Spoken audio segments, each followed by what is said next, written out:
tonight's speaker, Dr. James Slaymaker, who is a researcher, journalist, and filmmaker.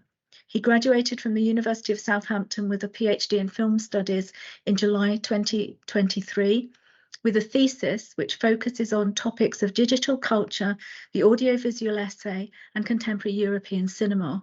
His articles have been published in Senses of Cinema, Bright Lights Film Journal, BAFTSS Open Screens, the Interactive Film and Media Journal, Film International, and others.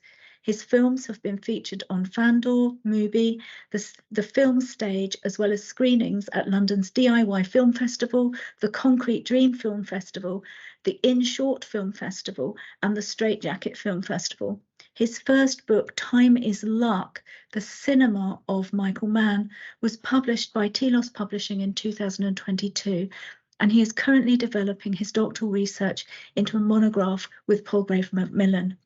I think that this is, James's work, and James himself is obviously an aspiration and inspiration to all of us, and particularly of those of you doing your PhD. I think this is quite an amazing resume for somebody who's just finished their PhD. Many congratulations, James. This evening, James will be discussing the origins of the 21st century, theorising the cinematic essay in the digital age. Tonight's chair will be Dr. Malcolm Cook. Please welcome James. Thank you so much, James, and the floor is yours. Thank you. Hi, everyone. Thanks for coming virtually. So my name is Dr. James Slaymaker, and I graduated from the University of Southampton with a PhD in film studies in July of this year. My doctoral thesis focused on the essay as a cinematic form, and specifically on the impact of digital technology on the practice of cinematic essaying in contemporary European cinema. So I'm currently in the process of developing my research on this topic into a monograph with Palgrave Macmillan. And I thought today I'd just give a broad overview of my project, introducing some of the key ideas and propositions and debates that I've been working through in my research, and providing an overview of the structure of my project and of some of the ideas that I've been thinking about. So first of all, I'm going to introduce the topic of the essay as it has been discussed in literary and film scholarship. I'll address some of the key concepts and debates regarding the use of the term essay, and outline my own theoretical framework for the study of the essay as a cinematic form. In the second part of this talk, I will illustrate that our collective understanding of the essay film will benefit from a closer, more sustained engagement with the role of the technological apparatus in constructing essayistic discourse. I will demonstrate that throughout cinema history, many essay filmmakers have embraced new technological innovations, such as 16mm film and electronic video, to explore new aesthetic possibilities and reflexively meditate on the potential impact of the technology on the wider landscape of audiovisual art. And finally, I will explore some of the new directions essay cinema is taking in the digital age, with reference to the late period works of Jean-Luc Godard, Haroun Farroukhi, and Chris Marquette.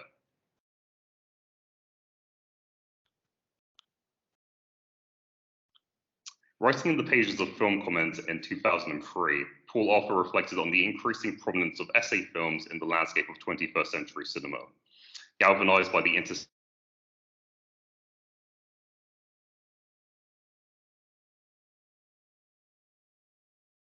Sorry, James, you've frozen on my screen. Is that frozen? Is that frozen? Yes. Yeah. Oh, you're back, James. That's fine. That's fine. Yep. Sorry. Apologies. Yep. Shall I just continue? Yeah. Go ahead. Yes, please. Yep. Sorry about that. So 19 years on from the publication of Arthur's piece, we can see that Arthur's prophecy was deeply prescient. Not only has there been a substantial increase in non-fiction features that exhibit essayistic tendencies, but there has also been an upsurge in the publication of academic books and articles dedicated to analysing the form. Notable examples include Laura Rascaroli's The Personal Camera and How the Essay Film Thinks, Timothy Corrigan's The Essay Film from Montaigne After, and Nora Alter's The Essay Film After Fact and Fiction. Furthermore, in recent years, several film festivals have been established to showcase the work of essay filmmakers, such as the IAC's Essay Film Festival and the Video Essay Film Festival. Many popular cinema journals like Sight and Sound, Mobile Notebook, and Little White Lies have recently developed sections of their websites devoted specifically to spotlighting media criticism composed in the form of audiovisual essays. It is clear then that the past 2 decades have seen a substantial increase in interest in the essay as a cinematic form among scholars, popular critics, and filmmakers. It remains a matter of contention, however, how exactly the essay film should be defined. In this sense, scholarly debates on the essay film parallel the struggles amongst literary critics to define the essay as a distinct genre, which have been going on for decades. As Benzmaia writes, no other genre has ever raised so many theoretical problems concerning the origin and definition of its form, and a topic genre, or more precisely, an eccentric one, insofar as it seems to flirt with all the genres without ever letting itself be pinned down. The same may be said for the essay film. Some scholars have gone so far as to claim that the term essay is so nebulous and so often used without proper consideration of the term's meaning that we cannot regard the essay film as a distinct genre on its own terms. For example, critic Andrew Tracy argues that the phrase is taxonomically useful for critics seeking to define a field of previously unassimilable objects, but as a form of filmmaking, it is perennially porous. For Tracy, then, the phrase essay tends to be faultlessly employed to categorize any cinematic text that does not immediately satisfy a pre-existing generic formula. But there is, in fact, little connection between the large array of cinematic works designated by critics as essayistics.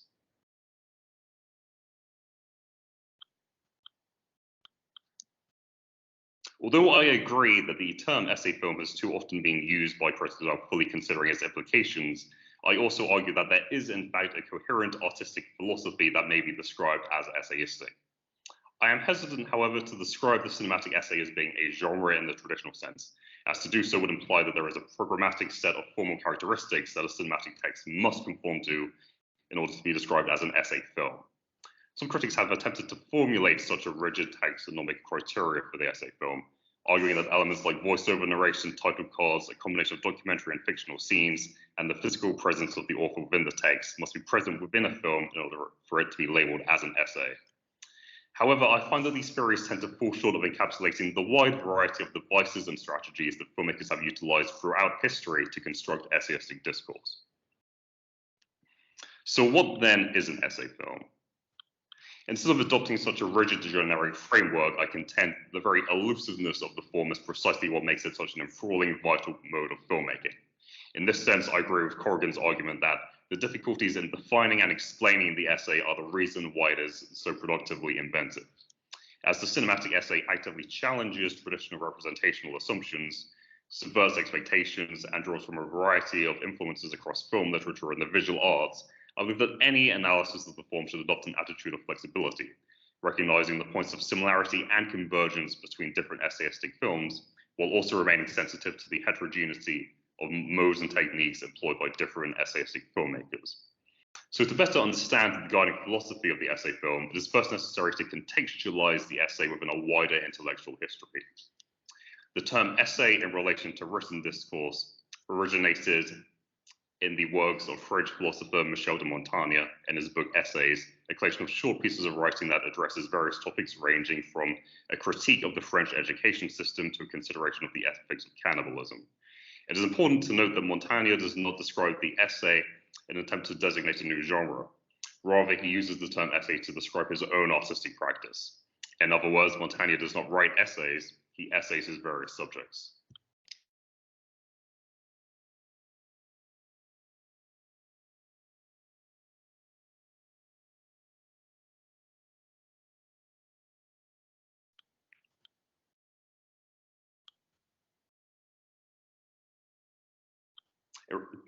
So in its traditional use, this Latin term had two meanings. It referred to the act of weighing precious metals such as silver and gold in order to determine their monetary value.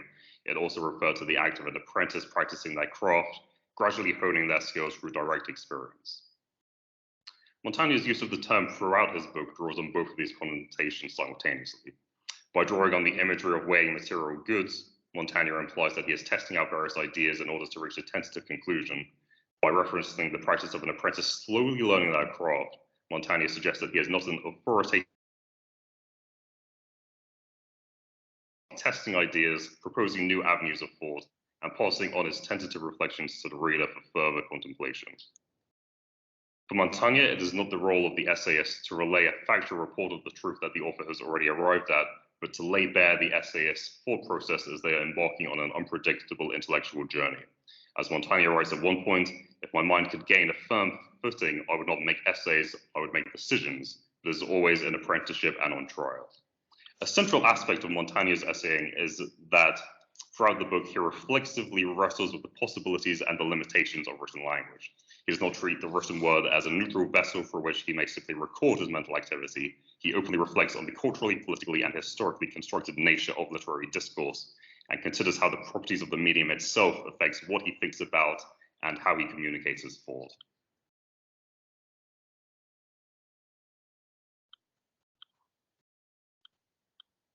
Since the publication of Montaigne's essays, many authors have been associated with the essayistic mode. However, it would not be until the early 20th century that critics would make substantial attempts at theorizing the essay as a distinctive literary mode in itself. One of the most influential pieces on this topic written in the 20th century was Lukács's piece on the nature and form of the essay, published in his 1910 collection, Soul and Form. So Lukács places the issue of textual definition at the center of this piece, openly wrestling with the question of whether it's possible to theorize the essay as a genre with identifiable rules and conventions, or whether the essay is too unpredictable to even classify as a genre in any traditional sense. For Lukács, each essay is an experimental form which determines the conditions of its own existence. As he writes, the essay has to create from within itself all the preconditions for the effectiveness and the solidity of its vision. Therefore, there can be no rigid pre-existing formula for the essay. Each essayist may actively experiment with the formal possibilities of the written word as they essay their chosen subject. Nevertheless, Lukács ultimately posits that there is indeed a unity which exists between the pieces of writing which constitutes his work. Lukács argues that the literary essay is suspended between the poles of scientific inquiry and aesthetic beauty.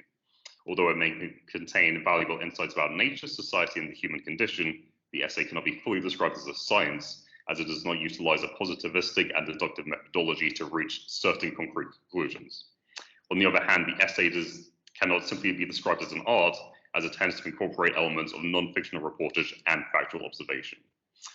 The essay instead incorporates elements of both art and science, refusing to prioritize either aesthetic beauty or scientific value.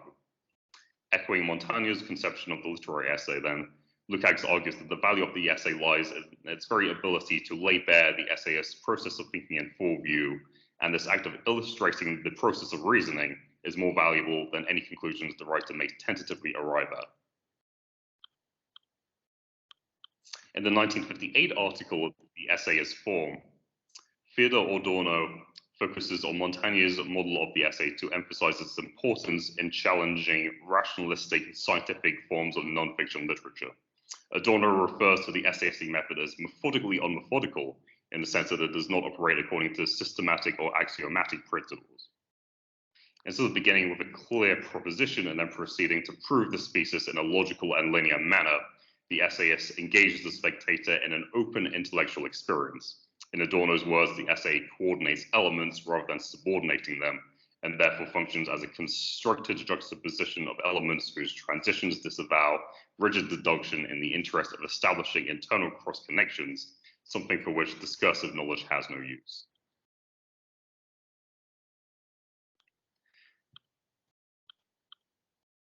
Following Montaigne, it is the contention of my research that it is more constructive to think of the essay as a dynamic artistic mode rather than as a genre.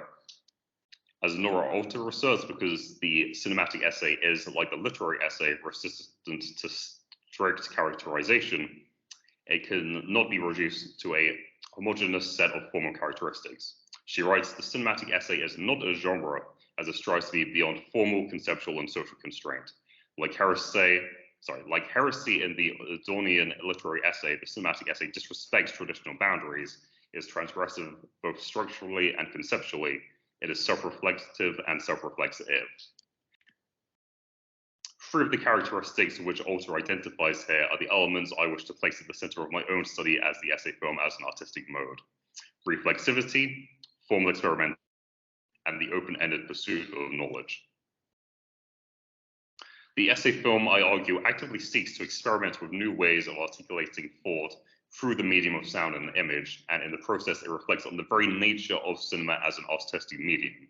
The cinematic essay, then, offers a complex meditation on a chosen subject or subjects through images, while also reflecting on the very nature of images. Rejecting notions of transparency, objectivity, and impartiality as they pertain to cinematic discourse, The essay film does not treat the image as a transparent window onto a pro-filmic world. It foregrounds the constructed nature of the image, highlighting its status as the product of various technological, creative, social, and political factors.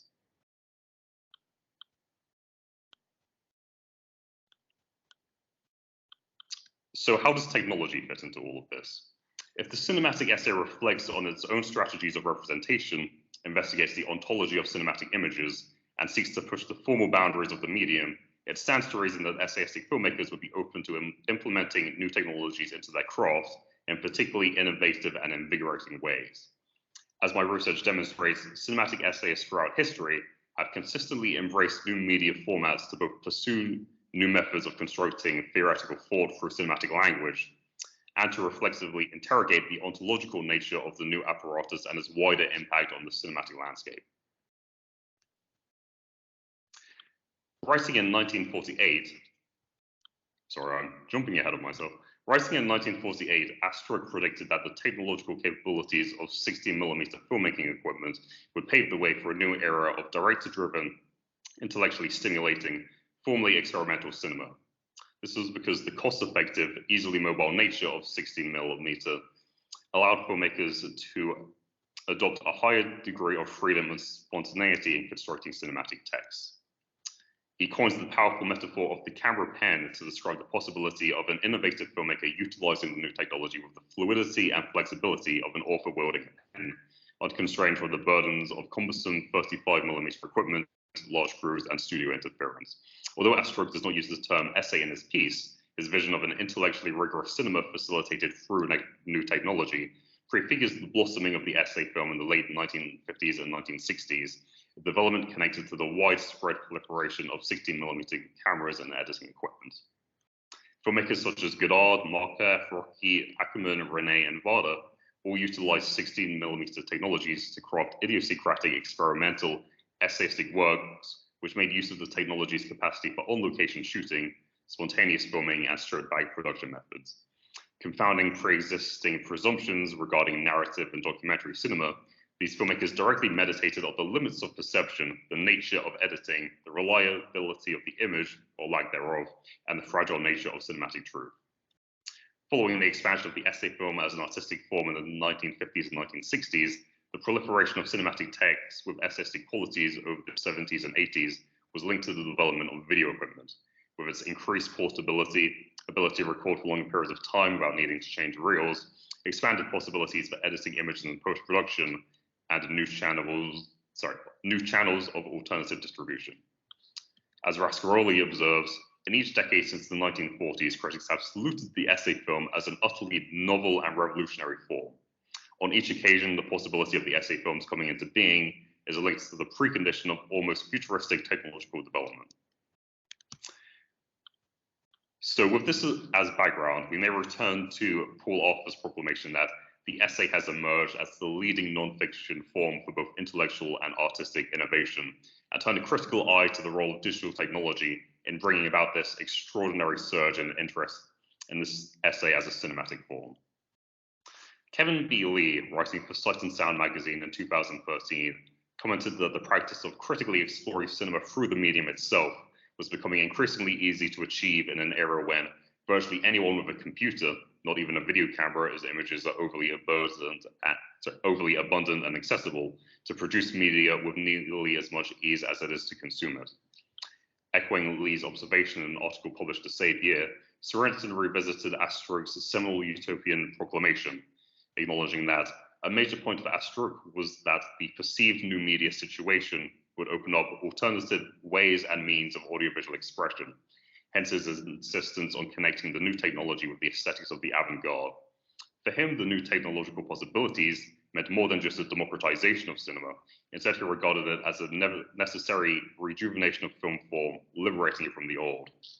Sorensen then concludes that parts of this vision are being realized today thanks to flexible and readily accessible digital tools, which enable filmmakers to create experimental, personal, boundary-pushing audio-visual text without needing crews, expensive budgets, or cumbersome technological setups.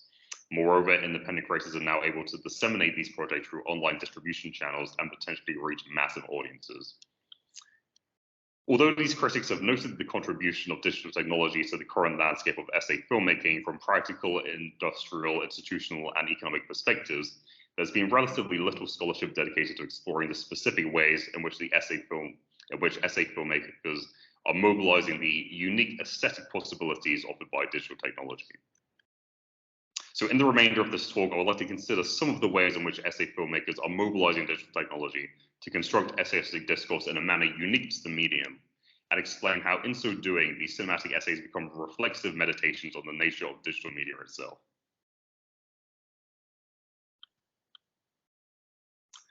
Jean-Luc Godard's late period films exemplify the power of digital technology, conduct media theory through direct engagement with a vast wealth of archival audiovisual materials.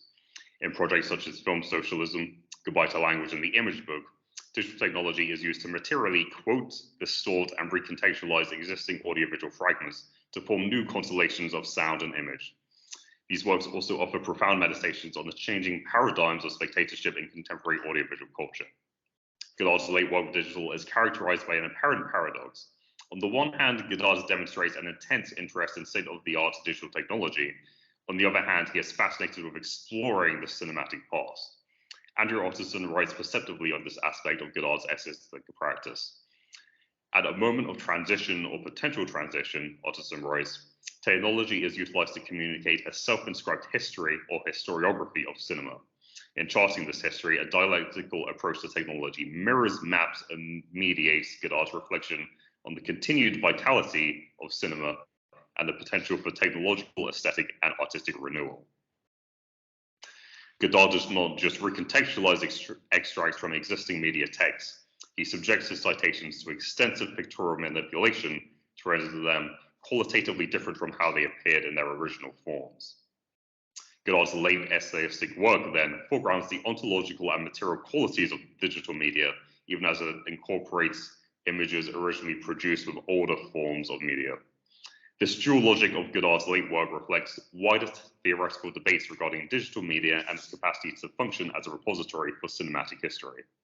Digital has frequently been described as presenting an existential threat to the very nature of cinema, as it is a medium which is rooted in the immateriality of computer code as opposed to existing as a photochemical record of actual light values.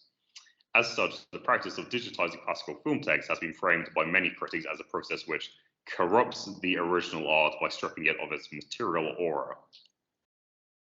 However, the rise of digital technology has also allowed for a democratization of the cinematic archive, allowing a massive breadth of films to become readily accessible to a wide array of individuals in a manner unprecedented at any other point in time.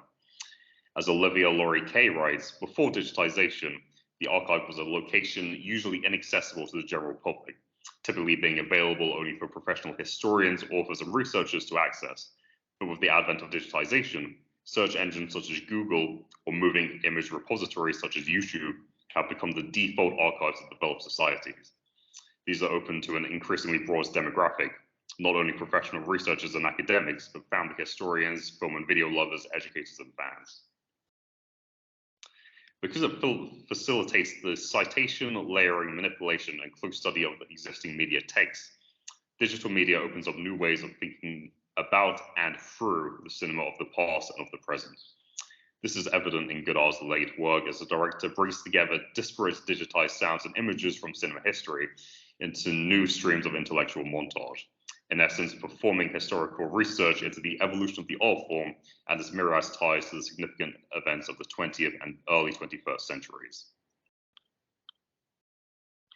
Godard then embraces the possibilities of new technology to establish methods of constructing cinematic historiography. His dense non-linear collages subvert teleological narratives of forward progress and instead highlight the continued perpetuation of historical violence in the present and draw attention to the complex legacies of past injustices. In Film Socialism and The Image Book, Godard foregrounds his own position as a consumer and producer of moving images, tentatively exploring this bold new audiovisual landscape, gathering bits and pieces of digitized archival fragments so he may materially scrutinize them, leaving his own authorial mark on these quotations for extensive pictorial manipulation, before ultimately handing over the reins to the spectator to use his ruminations as a springboard for their own essayistic excavations. The digital database in these works, then, is framed as offering freedom from the fixity of photochemical film and the physical archive. These projects reflect on the fact that the proliferation of digital tools of archiving and accessing audiovisual materials has led to the widespread retrieval of previously hidden or suppressed films and footage, thus offering the opportunity for new histories and accounts of cinematic form to be founded. The second aspect of digital technology I'd like to address in relation to the audiovisual essay is the two-way capabilities of the digital interface. In the lead works of Chris Marker, strategies such as hyperlinks, navigatable visual space, multi-option menus, and non-linear pathways are employed to establish dynamic viewing experiences in which the spectator is able to materially interact with the text in a particularly active negotiation of essayistic meaning. Many theorists have placed the communicative aspect of the essay at the core of their investigations into the potential for the essayistic discourse to be carried over to the medium of audiovisual art. Voiceover narration, intertitles, and the direct gaze of the filmmaker into the camera lens are regularly cited as mechanisms for which the director may establish a heightened sense of communication with the spectator. As Paul Arthur writes, a quality shared by all film essays is the inscription of a blatant self-searching authorial presence. This forms the foundation of what Timothy Corrigan describes as a question-answer format initiated as a kind of Socratic dialogue. Per Corrigan, the essayistic enunciator appears tentative in their pursuit of knowledge as they communicate to the viewer through direct address, and the attentive viewer, in turn, is encouraged to actively interrogate the ideas being proposed. It is my contention that there is a notable and thus far underexplored connection between the impulse towards dialogical negotiation in the essay film and the capacity for the digital interface to foster literal interaction between the spectator and screen content. As D.N. Roderick argues, in an era where the vast majority of images are produced, stored, distributed, and accessed with digital technology, the spectator is no longer a passive viewer yielding to the flow of time, but rather alternates between looking and reading, as well as immersive viewing and active controlling. It is understandable then why Marker, an essay filmmaker who has long demonstrated an interest in dialogism and the direct address, would embrace the two-way functionality of the digital interface as a means to empower the gaze of the viewer. The two most notable of Marker's late works in this regard are In Memory, a work of hypermedia which organizes a dense array of archival footage in a non-hierarchical structure that the users can browse in whatever order they desire, and Au Revoir, a virtual reality simulation which allows the spectator to perceptually explore a computer-generated museum by operating an avatar through simulated space. In Memory is an interactive CD-ROM which facilitates the active material exploration of a digital archive, which intertwines the history of Marker's life and career, the history of French society, and the history of visual art.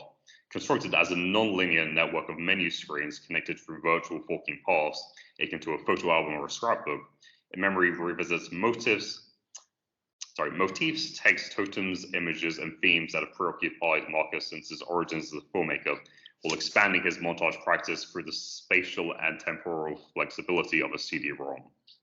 Like Godard's late period work, In Memory looks backwards and forwards simultaneously. In Memory places into dialogue various archival documents in a manner which emphasizes the spatial organization rather than the temporal. The viewer is free to establish unique connections between these spatial elements to conjure their own patterns of intellectual association. Therefore, the spatial relations between these documents are, in theory, infinite. During this process, the spectator serves as the co-creator of meaning in a manner that is particularly dynamic, as they are tasked with orchestrating constructive points of connection and disjunction between the fragmented pieces of footage, which give rise to new passages of essayistic thought.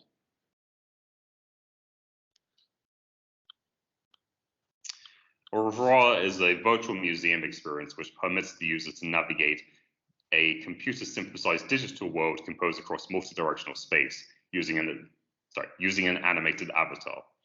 The project collects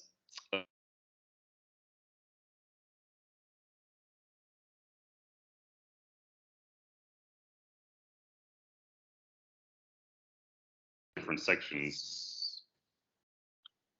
The island is divided into several different sections, each of which contains a separate enclosed gallery space.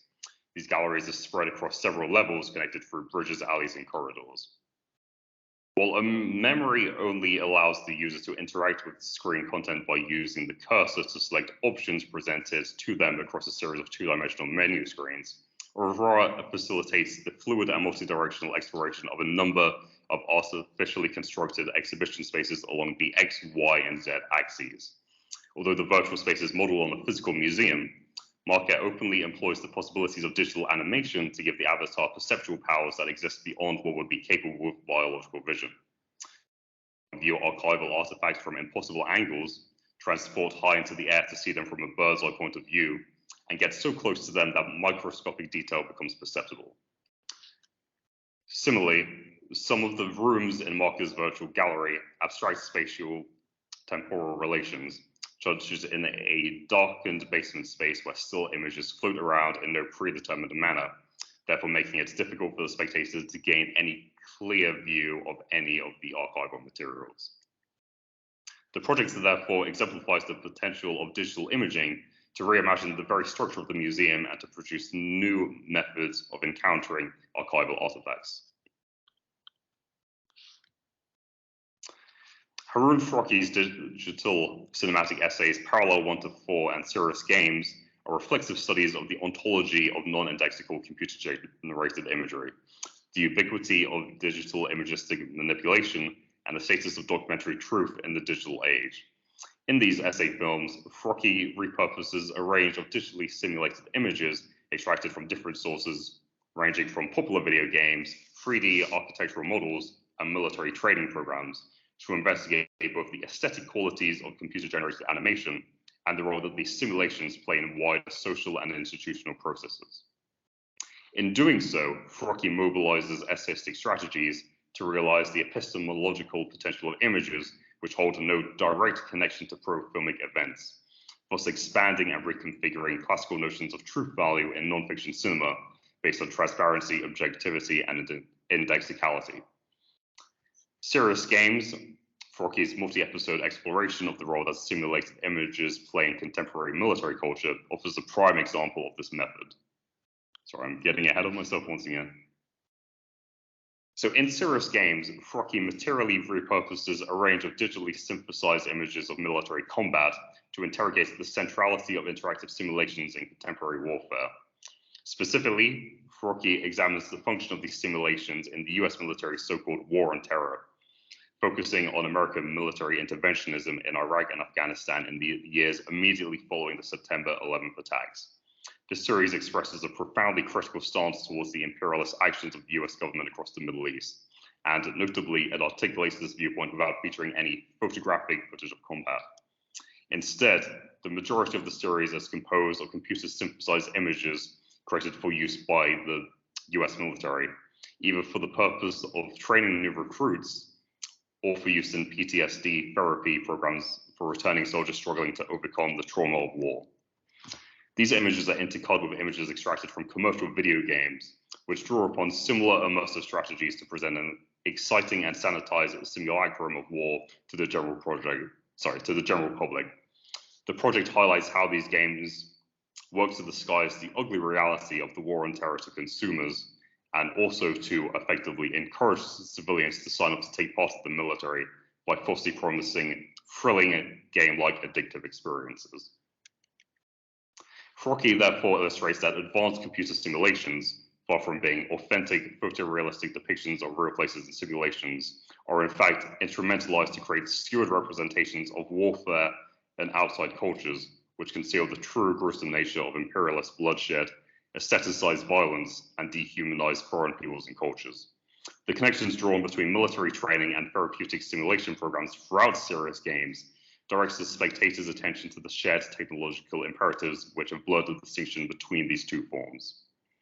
Farokhi highlights that the virtual military training and therapy programs are both designed to instruct the soldier/user on the art of warfare, while keeping them fundamentally distant from actual combat conditions.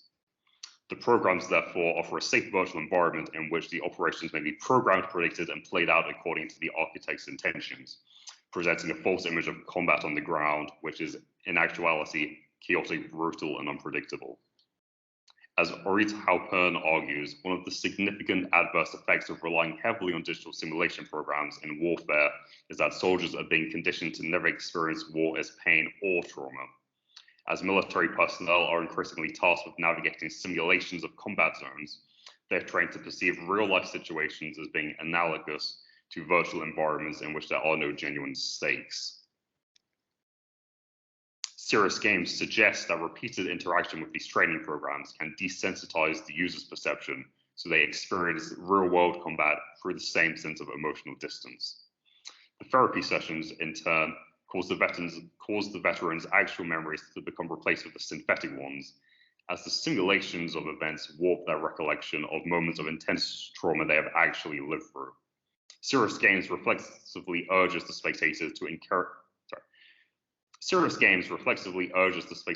interrogate the layers of technical and aesthetic mediation which shape our perception of military combat, both for the military personnel who directly perpetuate it and for the general public who consume mass-produced images of overseas conflict through popular entertainment like video games or CGI-heavy blockbuster films. Throughout the series, Frocky takes simulated images of warfare, originally intended to produce a seamless and immersive virtual experience, but instead rigorously formally deconstructs these images by pointing to gaps and boundaries in the game's design, comparing the final products to earlier virtual blueprints, and locating glitches within the gameplay.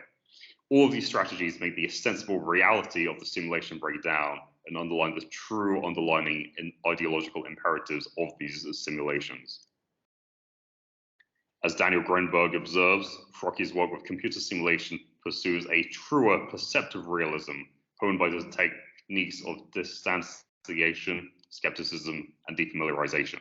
In other words, the project features no images of actual combat, but it draws upon many computer-generated simulations of combat to formulate a new conception of realism, distinct from indexical notions of mimetic likeness, but capable of leading to significant epistemological discovery.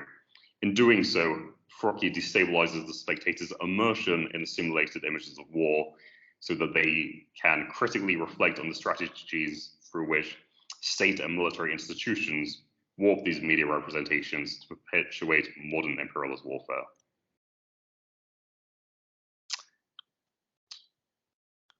So to conclude, in this discussion, I've theorized the cinematic essay as an experimental, self-reflexive mode of filmmaking, which launches a critical investigation into the ontological nature of moving images.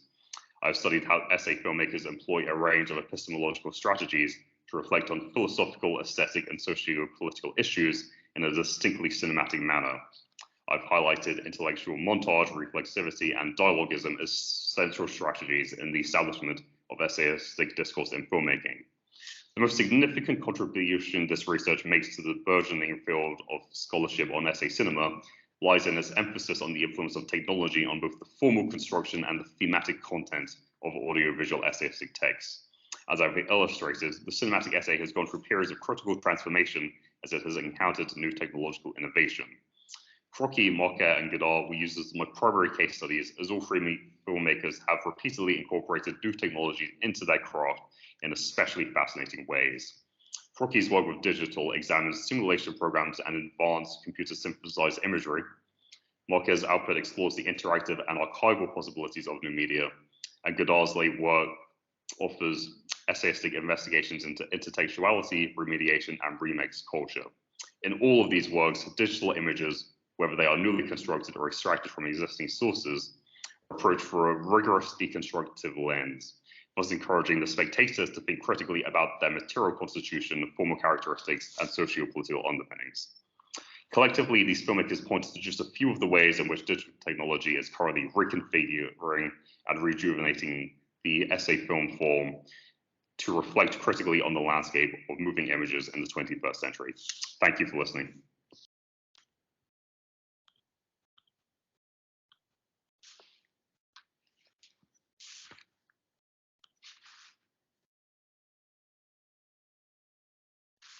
Thanks so much, James. Yeah, excellent talk. And I'm sure everybody learned lots. I see a hand there, so that's good. I was going to say, if people have questions, please do put your hands up.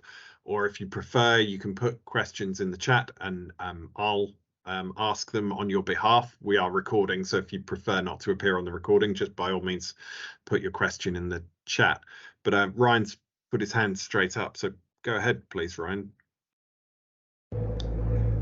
Hi, James. Thanks a lot. There's a lot to engage here, and I have a myriad of questions, but I'll try to just focus on one. I mean, one thing that I think is particularly interesting with some of your case studies is people such as Marker and Farokhi are usually considered artists as opposed to filmmakers, whereas somebody like Varda and others that you listed in here are not. And so you have people who are operating more in the art world, and you could list Victor Bergen, you could list Susan Schupley, Hito Stierl, a whole bunch of people who are engaging in what could also be classified as the cinematic essay. And I was wondering, on the one hand, if one division for that distinction is access. That is, people who are artists tend to show in galleries, and people who are filmmakers show their works in different kinds of platforms. And I wonder if that figures at all into the self-reflexive engagement with the technologies. That's one thing. The other one is just kind of a sidebar about Farokhi. And I think Farokhi is particularly interesting in this regard, because he is using simulation in relation to the military and gaming against the military, because they are the source that produced simulation and gaming all the way through, and currently in collaboration with Universal Studios and developing means of immersive training. I mean, it started back in the 60s, but means of immersive training for soldiers to desensitize them, but also to use VR immersive spaces to combat, to try to redress PTSD, which loops back around to early 20th century use of documentary to restage PTSD and trauma for World War I vets in Britain in particular. So that's it, just kind of a wide-ranging set of comments. I'd like to discuss more, but I just thought I'd toss them out there and see if anything sparks with you. Thanks a lot, it was really good. Well, thanks a lot. You offer some really interesting points that I'd like to consider further. I think it was really interesting how you mentioned the fact that a lot of the case studies I mentioned and a lot of the filmmakers in general associated with the essay film are associated with visual art and gallery pieces. Because I think this gets back to this idea of the essay as being not a genre and not something that can be tied to a particular medium. I don't think it can even be tied specifically to film. I think the essay is a way of approaching art. I think it's an attitude of reflexivity and skepticism, and of translating different ways of conducting research and thought into new mediums. And so a lot of the filmmakers I've been looking at in relation to the essay, they have produced films for theoretical distribution, but also they produce art for gallery spaces. They produce new media art for online spaces. They produce even TV series or photo albums like Chris Marker.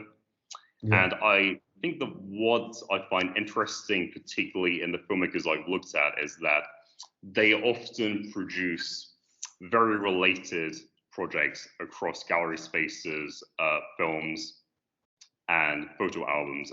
Thinking specifically of Godard's The Image Book, his most recent film, he produced it as a feature film which lasted about 81 minutes and got theoretical distribution. Then he also produced a scrapbook, which you could see, and a gallery space. So these were all related projects, focusing on the same issues, featuring a lot of the same images and a lot of the same quotes, but just translated into these three different media formats.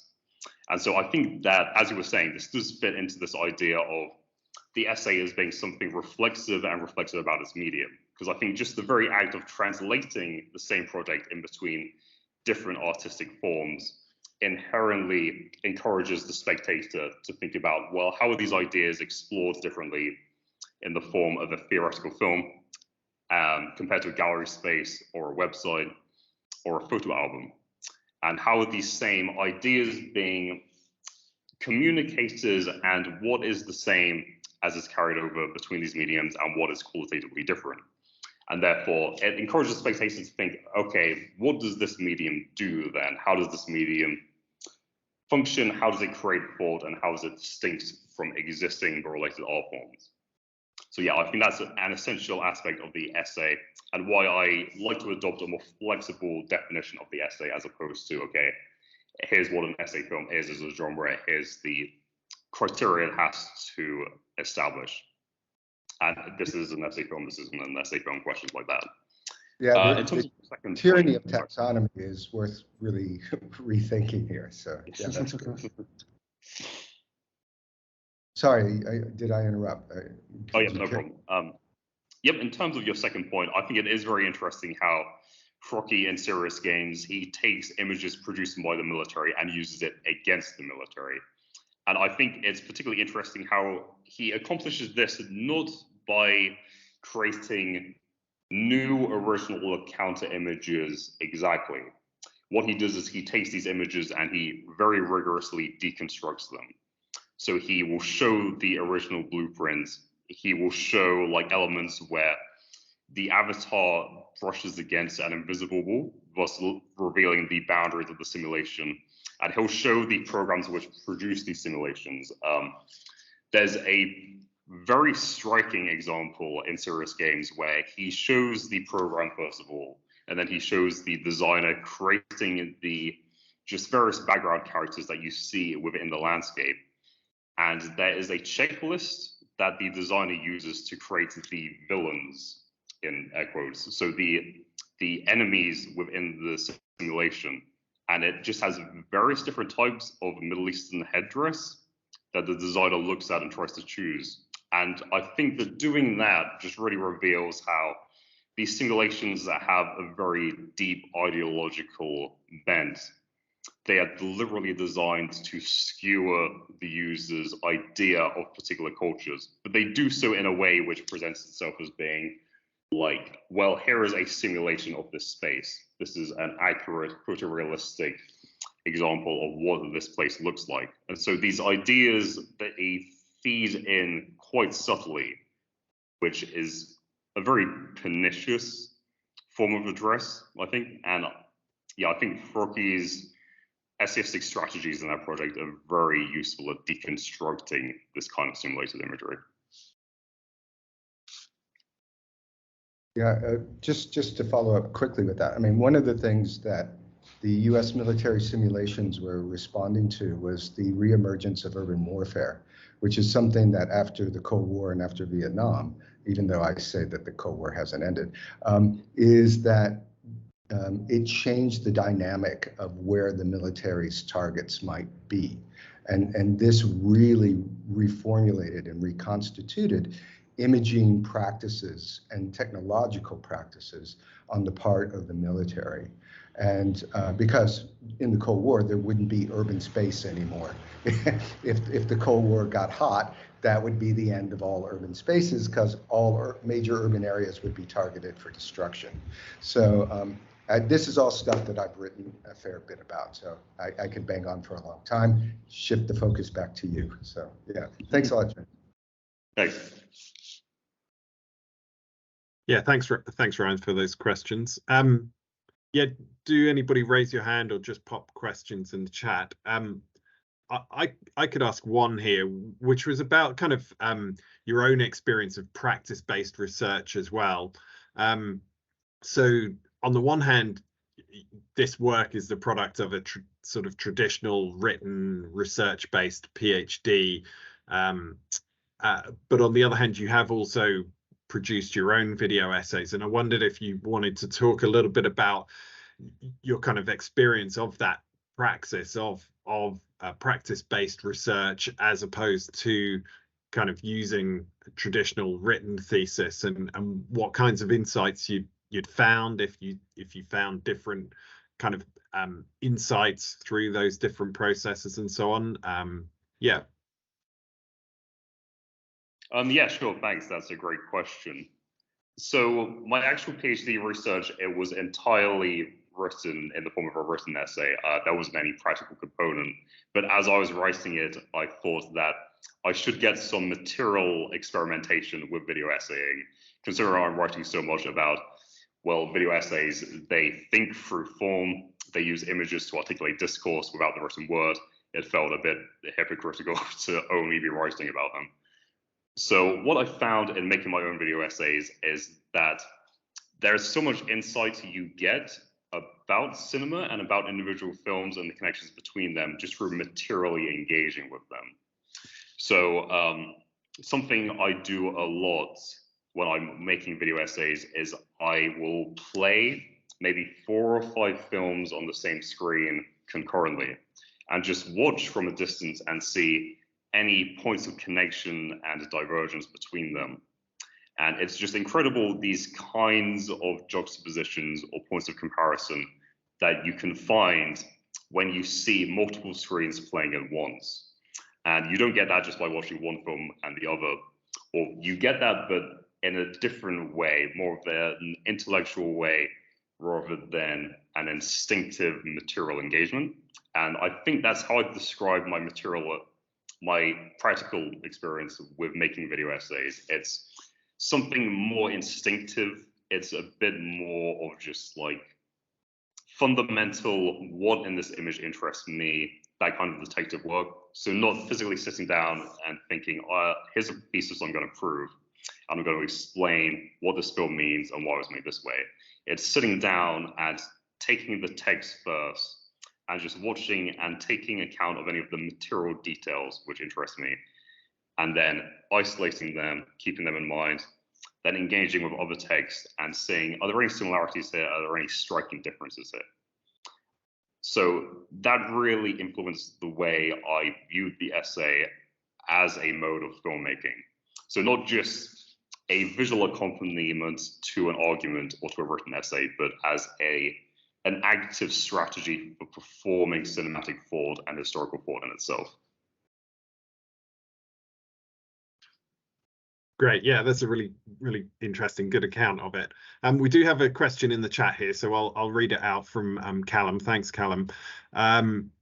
So he says, incredible presentation from what I heard in terms of the essay film and the general public, who, as you say, now have greater access to the ability for self-reflexive examination and expression with digital.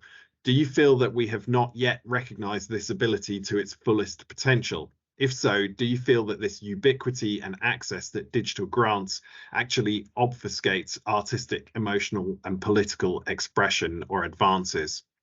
So yeah, this kind of echoes another question I was thinking of, which is, you know, your project's primarily historical, but we're obviously is informed by the present digital moment, and I think Callum's kind of pointing towards thinking, well, what about the present day and this present digital moment as well?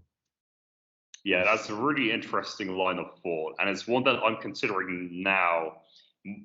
But now that I've finished my doctoral research, which was based very much on what older essayistic filmmakers are doing with digital and how certain properties of their earlier experiments carry over to the landscape of new media. Now I'm more interested in looking at newer filmmakers and just the digital present that we're living in, and how issues like the democratization of digital tools of production and exhibition play out on the ground level. So I think that, and this is getting a bit more into your second question, that there are still barriers to access and existing hierarchies. I think right now what we're living through is a kind of odd transitional period where we're moving towards a more democratized cinematic culture, but also we have the residue of a lot of the old business practices and a lot of the old systems. So if you look, for example, at, say, like European film festival culture, I'd argue that a festival like Cannes hasn't really changed all that much since its very origins, just in the way that it selects films, it conducts screenings, it it has certain very famous filmmakers and celebrities that it continuously elevates, and it's still rooted very much in this tradition of the auteur, of this hierarchical level of access. So I think that we still have that. I think that we still have these parameters and these hierarchies, again, with distribution channels. So technically anyone can make a film and they can put it online, and they can garner a very wide audience. But still, the traditional studios have this very rigid production process, which I don't think has really opened up the gates to access so much. So we have still studios like Netflix, like Disney Plus, they still have a stronghold over the film industry and the mainstream film industry. And then around the edges, increasingly, we have user-produced content. We have these non-hierarchical distribution platforms like YouTube, Vimeo. But again, we haven't quite arrived there yet. We're moving towards there. Before I babble on too much, that's basically the point I was trying to get to. Thanks, James. Yeah, Callum, feel free to respond again if you'd like to, or if anybody else has further questions. I'm conscious that we have come to the end of our time now.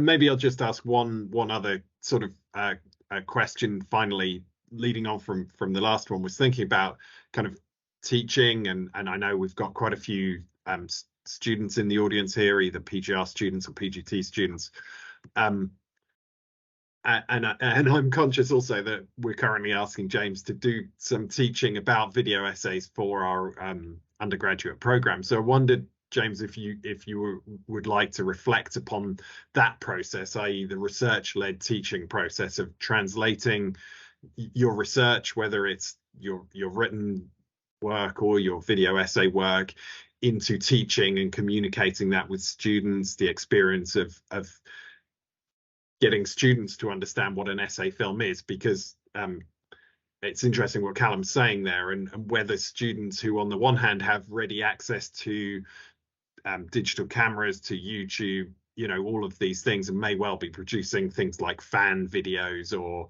TikToks based on Barbie or Encanto or something. On the other hand, bringing that into an academic venue and getting them to engage with this. So whether you had any reflections upon that research-led teaching process. So I think my approach in the first instance to teaching students about what a video essay is largely not to overthink it at the beginning, if that makes sense. Because I feel like the term essay film or video essay, it tends to carry quite highfalutin, like academic implications. Like it has to be Chris Marquette in order for it to be considered a video essay. So I like to try to tell students, first of all, that just if you're engaging with a text materially and you're cutting and splicing together different texts, that is a way of thinking through film. And even as you mentioned, like TikToks about Barbie or fan cams, those kinds of things, they wouldn't typically be considered video essays or essay films, but they are the origins of an essayistic way of thinking. If you're putting together two images which originally existed separately and using that to articulate a new concept, then that in itself, it's beginning to think essayistically.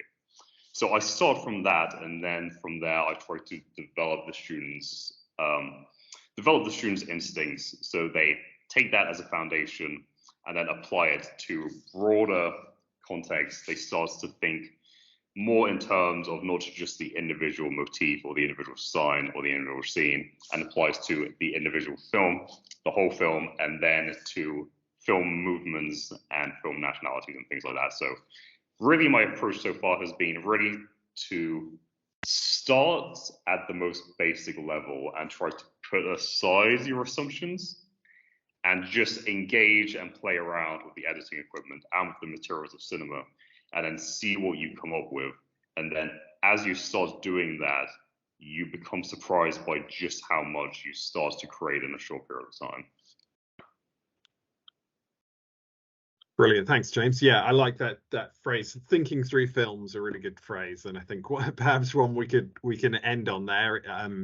So thanks very much, James, for a really enlightening talk. I'm sure we're all looking forward to that book with Palgrave Macmillan. Do you have a title for your book or a planned date for its publication? Right now, the title is Visions of the Future, the Cinematic Essay in the Digital Age. And there is no specific date, but it should be out late next year. Brilliant. Well, we'll definitely look forward to that. Congratulations on the contract. And yeah, thank you for that talk. And thanks everyone for coming.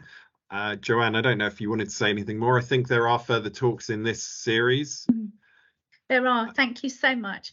Sorry to interrupt. Thank you so much, James. Thank you so much, Malcolm, for chairing. It's just been a really, really engaging session. I'm particularly fond of the idea of watching lots and lots of films on different screens. I can't wait to do that. And I'd just really like to thank Ellie for all of the organisation and for sorting this out. And to everybody who's here, please come to the next sessions. Tell your friends. Tell everybody. And we'll see you in about a month's time. Thank you very much. Thank you all so much. Thanks everyone for coming, and thanks for having me to give this talk. Thanks, James. See you soon. Thanks.